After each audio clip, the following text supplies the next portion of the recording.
పంచముఖ ఆంజనేయ ప్రణామమయ్యా, దశభుజా రుద్రతేజ దండములయ్యా, దశభుజా రుద్రతేజ దండములయ్యా, పంచముఖ ఆంజనేయ ప్రణామమయ్యా. ఉద్యదాదిత్య సంకాశముదార భుజ విక్రమం కందర్పకోటి లావణ్యం సర్వ విద్యా విశారదం శ్రీరామ హృదయానందం భక్త కల్పమహీరుహం అభయం వరదం దుర్భ్యాం కలయే మారుతాత్మజం. రామాయ రామభద్రాయ రామచంద్రాయ వేధసే రఘునాథాయ నాథాయ సీతాయాః పతయే నమః. శివాయ గురవే నమః. శ్రీమాత్రే నమః. శ్రీ విష్ణురూపాయ నమః శివాయ. శ్రీరామ జయ రామ జయ జయ రామ. రామదూతగా వచ్చినటువంటి ఆంజనేయ స్వామి వారు అశోకవనాన్ని ధ్వంసం చేయాలి అని సంకల్పించుకున్నాడు. అది కూడా తన యొక్క రామకార్య నిర్వహణలో ప్రధాన భాగంగా భావించాడు. ఇక్కడ స్వామి యొక్క రుద్రతేజాన్ని సంభావించుకుంటూ ఉన్నాం. పైగా హనుమంతుడే రుద్రుడు, రుద్రుడే హనుమంతుడు అనే విషయం మనకి అనేక పురాణముల యందు చెప్పబడుతున్నది. వాల్మీకి రామాయణంలో ధ్వనిప్రాయంగా చెప్పబడింది.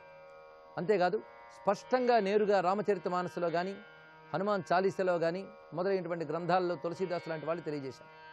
అయితే ప్రత్యేకంగా మరికొన్ని గ్రంథాల్లో ఆనంద రామాయణంలో అయితే ఈ హనుమంతుడు ఏ విధంగా వచ్చాడు అనేటువంటి విషయాన్ని చాలా అద్భుతంగా ప్రస్తావన చేశారు. పురా త్రిపుర సంహారే స్వభానత్వం ఉపేయిషే విష్ణవే రామరూపాయ కరిష్యన్ ప్రత్యుపక్రియాం అఖిలై ప్రమథై శంభు హనుమద్రూపమాయయౌ తథా ప్రత్యుపకారం సహా విధాయాతి కృతజ్ఞతాం. త్రిపురాసుర సంహారం చేసేటప్పుడు పరమేశ్వరుడు మేరు పర్వతాన్ని విల్లుగా తీసుకున్నాడు. నారాయణుడు బాణంగా మారి త్రిపురాసుర సంహారంలో సహాయపడ్డాట. దానితో శివునికి నారాయణుడిపై మరొక ప్రత్యేకమైన ప్రీతి కలిగింది. నిరంతరం ప్రీతి ఉంటుంది. విష్ణువల్లభాయ నమః అని శివనామం. అలాంటి విష్ణువల్లభుడైన శివునికి తనకి త్రిపురాసుర సంహారంలో సహకరించాడు కదా నారాయణుడు బాణమై అని నిర్ణయించుకుని ఈయనకు కూడా నేను సహకరించాలి. నేను అసుర సంహారం చేసేటప్పుడు ఈయన బాణమై సహకరించాడు కనుక ఈయన అసుర సంహారం చేసేటప్పుడు నేను ఈయనకు సహకరిస్తాను అని సంకల్పించుకుని ఆ శివుడు నారాయణుడు రామావతారం ధరించినప్పుడు హనుమంతుడిగా అవతరించాడు అనే విషయాన్ని చెప్పింది ఆ దివ్యమైన ఆనందరామాయణం. అది కూడా ఋషిప్రోక్తమైనది. ఇందులో మనకి రుద్రావతార సంజ్ఞే వాయుపుత్ర ప్రతాపవాన్ అని స్పష్టంగా నేరుగా చెప్పారు. అలాగే హనుమత్ సహస్రనామాల్లో స సర్వరూప సర్వజ్ఞ సృష్టిస్థితి కరోవతు స్వయం బ్రహ్మ స్వయం విష్ణు సాక్షాత్ దేవో మహేశ్వర. ఈయన రుద్రస్వరూపుడు మాత్రమే కాకుండా బ్రహ్మ విష్ణు శివాత్మకుడు అని భావించడం కూడా హనుమద్ ఉపాసనా సంబంధమైన అన్ని గ్రంథాల్లో కూడా కనబడుతున్నది. పైగా ఈయన యందు ఉభయ తేజములు ఉన్నాయని మరికొన్ని శాస్త్రముల యందు చూపిస్తున్నారు. సంప్రాప్త పవనాత్మజ పటుమహ శ్రీకంఠ వైకుంఠయోహో. శ్రీకంఠ వైకుంఠ, శ్రీకంఠుడు అంటే శివుడు, వైకుంఠుడు అంటే విష్ణువు. ఈ ఉభయుల యొక్క తేజస్సు హనుమంతుల్లో ఉన్నదట. అందుకే ఆ రామనామాన్ని లిఖించబడినటువంటి ఉంగరం ఇవ్వడంతోనే రామతేజం హనుమంతుల్లో ప్రవేశించింది అని చెప్తారు. ఈ విధంగా ఒకవి విష్ణుతేజము మరియు శివతేజము రెండు ఆయనలో ఉన్నాయి. ఇది హనుమంతుడిని సర్వదేవతాత్మకుడిగా ఉపాసించేటువంటి భక్తుల హృదయం తెలుసుకోవలసిన గొప్ప విషయం. శివయేవ హరిసాక్షాత్ హరిరేవ శివస్మృత ఉభయోరంతరన్నాస్తి భేదకృత్ పాపమశ్నుతే. ఇది ఆనందరామాయణంలోని మాట. హనుమంతుని యొక్క ప్రస్తావన చేస్తూ చెప్తున్నారు. శివయేవ హరిసాక్షాత్, శివుడే విష్ణువు, హరిరేవ శివస్మృత, హరియే శివుడు. వీరు ఉభయాల మధ్య ఎవరైతే భేదాన్ని చూపిస్తారో వారి పాపాన్ని పొందుతారు. అనేక పురాణాలు చెప్పినట్లే ఆనందరామాయణం కూడా చెప్తున్నది. విజ్ఞాత మనోర్యత్తు రూపం తదుభయాత్మకం ఉపాస్య హనుమత్ సైన్యం భోగమోక్షప్రదం నృణాం. ఇది ఆనందరామాయణం చెప్తున్న విషయం. ఆనందరామాయణం రాముణ్ణే పరబ్రహ్మగా చెప్పినటువంటి రామాయణం. అలాంటి రామాయణంలో కూడా ఈ అంశాన్ని ఇక్కడ చూపిస్తున్నారు. హరిహరాత్మకమైనటువంటి ఆంజనేయ స్వామి వారిని ఎవరు ఉపాసన చేస్తారో వారికి భోగమోక్షప్రదం, భోగము మోక్షము రెండూ లభిస్తాయని శాస్త్రము చెప్పినటువంటి మాట. ఇంత ప్రస్తావన ఎందుకు చెప్పుకుంటున్నామంటే ఇప్పుడు ఆంజనేయ స్వామి వారి యొక్క ప్రతాపమూర్తి యొక్క విజృంభణాన్ని మనం చూడబోతున్నాం గనక ఈ ఘట్టంలో ఈ విషయమైనటువంటి రుద్రస్వరూపాన్ని సంభావించి ఒక ఆరాధనా ప్రక్రియగా మనం ఆంజనేయ స్వామిని దర్శించబోతున్నాం. సా విహ్వలా శోకలతా ప్రతానాం వనస్థలీ శోకలతా ప్రతాన జాతా దశాస్య ప్రమదావనస్య కపిర్బలాబ్ధి ప్రమదావనస్య. ఇక్కడ రావణాసురునికి అతని భార్యలకి ఆనందం కలిగించే వనం ఇది. అందుకే ప్రమదావనం. ప్రమద అంటే స్త్రీ అని ఒక అర్థం ఉన్నది. ఈ వనం కూడా ప్రమదావనం. వారికి ఆనందం కలిగించేటువంటి ఈ ప్రమదావనాన్ని అశోకలతలతో ఉన్నటువంటిది. ఇంతవరకు అది అశోకవనం, ఇప్పుడు ఇంకా శోకవనం కాబోతుందిట ఈయన చేస్తున్నటువంటి మహాకార్యం చేత. ఈ విధంగా ఆంజనేయ స్వామి విజృంభించి అశోకవనాన్ని శోకవనంగా మార్చివేశారు. ఇది ఇంత చేశారు కానీ సీతమ్మ ఉన్నటువంటి ఆ 1000 స్తంభాల మండపాన్ని కానీ అక్కడున్న వృక్షాలని మాత్రం ఏమీ నశింపజేయలేదు ఆయన. మొత్తం అంత పని చేసి అక్కడ ఉన్నటువంటి ఒక తోరణంపై వెళ్ళి కూర్చున్నట్ట. శ్రియాజ్వలం స్తోరణమాస్థిత కపి. తోరణము అంటే ముఖద్వారము అని అర్థం. ఆ ముఖద్వారంపై వెళ్ళి కూర్చున్నాడు. తన రూపాన్ని పెంచాడు ఇక్కడ ఆంజనేయ స్వామి. సూక్ష్మ రూపధరి సిహి దిఖావా వికట రూపధరి లంక జరావా భీమ రూపధరి అసర సంహారే రామచంద్రకే కాజ సవారి. రామచంద్రుని యొక్క కార్యాన్ని చక్కబెట్టడంలో సౌమ్య రూపంతో సీతమ్మను చూశాడు. ఇప్పుడు భీమ రూపంతో అసర సంహారానికి సిద్ధమయ్యాడు. ఆడ తర్వాత వికట రూపంతో లంకని దహింపజేస్తాడు. తర్వాత రూపం మొత్తానికి ఈ 3 రకాల రూపం కూడా రామచంద్రకే కాజ సవారే అన్నారు తులసీదాస్. రామచంద్రుని కార్యం చక్కబెట్టడం కోసం చేస్తున్నటువంటి పని. ఈ విధంగా ఎప్పుడైతే ఆ తోరణం మీద కూర్చున్నాడో వెంటనే అక్కడ ఉన్నటువంటి రాక్షస కాంతలందరూ కూడాను నిద్రలు లేచారు. ఆయన చేస్తున్న హడావిడికి, చెట్లు విరుగుతున్న చప్పుళ్ళకి, అక్కడున్న భవనాలు కూలుతున్న ధ్వనులకి వాళ్ళందరూ కూడా లేచి కూర్చుని భయచకితులై ఒక చోట గుంపుగా వచ్చేసేట. నెమ్మదిగా సీత దగ్గరకు వచ్చారు. అక్కడికి దూరం నుంచి కనబడుతున్నాడు ఆంజనేయ స్వామి తోరణం మీద. ఆ సీత వద్దకు వచ్చి అంటున్నారు, ఎవడా వానరుడు? నీకు బాగా తెలిసే ఉండాలి. ఎందుకంటే ఇందాక మేము నిద్దట్లో ఉండగా నీతో అతడు మాట్లాడుతుండడం మాకు మగతలో కాస్త తెలిసింది కనుక నీతో మాట్లాడి తర్వాత ఈ పని చేశాడు గనక నీకు తెలిసిన వాడై ఉంటాడు. ఎవరు వాడు చెప్పు అని అడిగేట సీతమ్మని.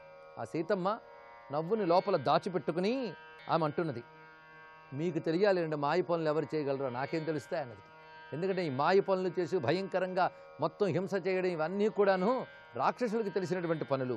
యూయమేవ అభిజానీత యోయం యద్వా కరిష్యతి అహిరేవ హ్యహేయ పాదాన్ విజానాతి నసంశయ. పాము పాదాలు ఎలా ఉంటాయో పాములకే తెలుస్తుంది. ఈ బలపరాక్రమాలు చేసే మాయలు ఎలా ఉంటాయో మాయావులకే తెలుస్తుంది. మీకే తెలియదు, నాకేం తెలిసింది. అంత మాత్రం చేతి సీతమ్మ అబద్ధమాడింది అనుకోరాదు. ఇవి ఆ కార్యానికి అనుగుణంగా ఇంత పలికినంత మాత్రాన సత్యవ్రతానికి ఏమీ భంగం కలగదు. ఇలాంటివి మరియు దుర్భిణి యంత్రాల్లో పరిశీలించి సీతమ్మ కూడా అబద్ధమాడింది కదండి అని పిచ్చి విమర్శలు చేసేవారు కొంచెం జాగ్రత్తగా ఉండాలి. ఎందుకంటే అక్కడ అసురులతో ఎంత మేరకు మాట్లాడాలో అది. కనుక సత్యవ్రతం అనేది చాలా చిత్రమైనటువంటి విషయం. అక్కడ ప్రయోజనాన్ని ఉద్దేశించి మాట్లాడేదే సత్యం కానీ ఉన్నదున్నట్టు చెప్పడమే కాదు ఇక్కడ. ఇది తెలుసుకోవాల్సిన ముఖ్యాంశం. పైగా ఇప్పుడు పండాలి. హనుమంతుడి యొక్క సంకల్పం, రాముని యొక్క ఆ అద్భుతమైన కార్య ప్రణాళిక పండాలి అంటే సీతమ్మ కూడా సహకరించాలి. అందుకు తగ్గట్టుగానే మాట్లాడింది. ఇంకా ఈవెన్ని అడిగితే చెప్పేదేం లేదని కొంతమంది రాక్షసకాంతలు అక్కడున్నారు. కొంతమంది తిన్నగా రావణాసురుని వద్దకు వెళ్ళారట.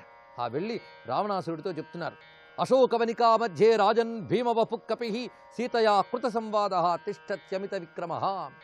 అశోకవనాన్నంతటినీ కూడా ఒక కోతి ధ్వంసం చేసింది. అది సామాన్యమైన కోతి కాదు. భీమవపు కపి. నమో ఉగ్రాయ చ భీమాయ చ నమో అగ్రే వధాయ చ దూరే వధాయ చ అని రుద్ర నమక మంత్రాల్లో చెప్తూ ఉంటాం. ఆ భీమవపు అన్నప్పుడు ఆ శివస్వరూపమైనటువంటి భీషణమైనటువంటి కపి మొత్తం అశోకవనాన్ని ధ్వంసం చేసి కూర్చున్నది సుమ అక్కడ తోరణంపై. పైగా సీతాయా కృత సంవాద, అక్కడ సీతతో మాట్లాడి సీతయా కృత సంవాద అని చెప్పడంలో, సీతతో మాట్లాడాడు అని చెప్పడంలో రావణాసురుడు ఎలా ఆలోచించాలో అలా ఆలోచించుకుంటాడు. ఆ విధంగా చెప్పి ఇప్పుడు అతడిని చూస్తూ ఉంటే ఎవరు నిగ్రహించలేని విధంగా ఉన్నాడు. అతడు ఎవరికో దూతగా వచ్చాడేమో అని మాకు అనిపిస్తున్నది. వాసవస్య భవేద్ దూతో దూతో వైశ్రవణస్యవా. మొత్తానికి అది సామాన్యమైన వానరుడు కాదు గనక ఏ దేవతలో పంపినటువంటి దూత అయి ఉంటాడు. ఇంద్రుడు పంపాడో, కుబేరుడు పంపాడో, లేక ప్రేషితో వాపి రామేణ సీతాన్వేషణ కాంక్షయ, లేదా రాముడు పంపాడో మాకు తెలియదు. అడిగితే సీత చెప్పలేదు. జానకీ రక్షణార్థం వా. అయితే మాకు గట్టిగా అనిపిస్తున్నది ఏంటంటే సీతాదేవిని రక్షించడానికే వచ్చున్నాడు అనిపిస్తుంది. ఎందుకంటే ఎక్కడ సీత కూర్చుందో ఆ సీతమ్మ ఉన్న చోటుని మాత్రం ధ్వంసం చేయలేదు ఆయన. అందువల్ల ఆ సీతకు తెలిసినవాడు, సీతను రక్షించడం కోసం వచ్చినవాడు అయ్యి ఉంటాడు. ఎలా విడిచిపెట్టాడంటే ఆ సీతమ్మ ఉన్న చోటు మిగిలినంతా ధ్వంసం చేశాడు, ఆ చోటు మాత్రం విడిచిపెట్టాట. ఇక్కడ విశ్వనాథ్ వారు చాలా చక్కటి మాట చెప్పారు. ప్రళయకాలంలో సర్వభూమి నశించిపోతుందిట, కానీ కాశీక్షేత్రం మాత్రం నశించకుండా రక్షింపబడుతుంది. అదొక్కటి. అన్నపూర్ణా నిలయమైన కాశీక్షేత్రం ప్రళయకాలంలో నశించకుండా ఎలా ఉంటుందో, సమస్త భువనములు నశించిపోయినా అదేవిధంగా అశోకవనమంతా నశించిపోయినప్పటికీ కూడా సీతమ్మ ఉన్న చోటు అన్నపూర్ణ నివాసమైన వారణాసి వలె ఉన్నది అనేటువంటి మాటను చూపించడంలో మన పురాణాంశముల్ని స్పృశిస్తూనే ఆ పరాశక్తి, ఆ దివ్యమైనటువంటి స్థలం స్మరించడం జరిగినది. ఈ విధంగా వాళ్ళు ఎప్పుడైతే చెప్పారో వెంటనే మహాకోపం వచ్చింది రావణాసుడికి.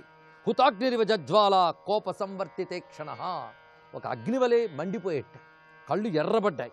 ఆ ఎర్రబడ్డిన కళ్ళల్లోంచి ఆ క్రోధం వల్ల కన్నీరు వచ్చింది, ఆ ఉద్రేకం వల్ల కన్నీరు వచ్చింది. ఆ నీరు ఎలా ఉన్నది అంటే వర్ణిస్తున్నారు. దీప్తాభ్యామివ దీపాభ్యాం సార్చిష స్నేహ బిందవ. ఒక్కొక్కసారి మనం ఒత్తి వెలిగించినప్పుడు ఆ జ్యోతి రగులుకుంటూనే కిందకు నూనె చుక్కలు పడతాయి. అలాగా జ్యోతి రగులుకోగానే నూనె చుక్క పడ్డట్టుగా ఆ ఎర్రని కన్నుల్లోంచి నీళ్లు వచ్చాయి క్రోధంతో అని వర్ణిస్తున్నాడు వాల్మీకి. వాల్మీకి యొక్క కవిత్వ వైఖరి చూడండి ఎంత గొప్పగా ఉన్నది. ఎందుకంటే అది నీటి చుక్కలు కాదు, నూనె చుక్కల్లా పడిందిట. ఎందుకంటే కళ్ళు జ్వాలల్లా ఉన్నాయి. అంత కోపంగా చూసి వెంటనే ఆ వానరుణ్ణి సంహరించడానికై తనతో సమానమైన బలము కలిగినటువంటి కింకరులు అనబడే రాక్షసుని పిలిచేట. రాక్షసుల యొక్క గుంపులో వీరొక తెగ. ఆ కింకరులు అనబడే రాక్షసులను మొత్తం 80,000 మందిని పిలిపించి వీళ్ళందరినీ హనుమంతుడిపైకి దాడికి పంపించాడు రావణాసురుడు.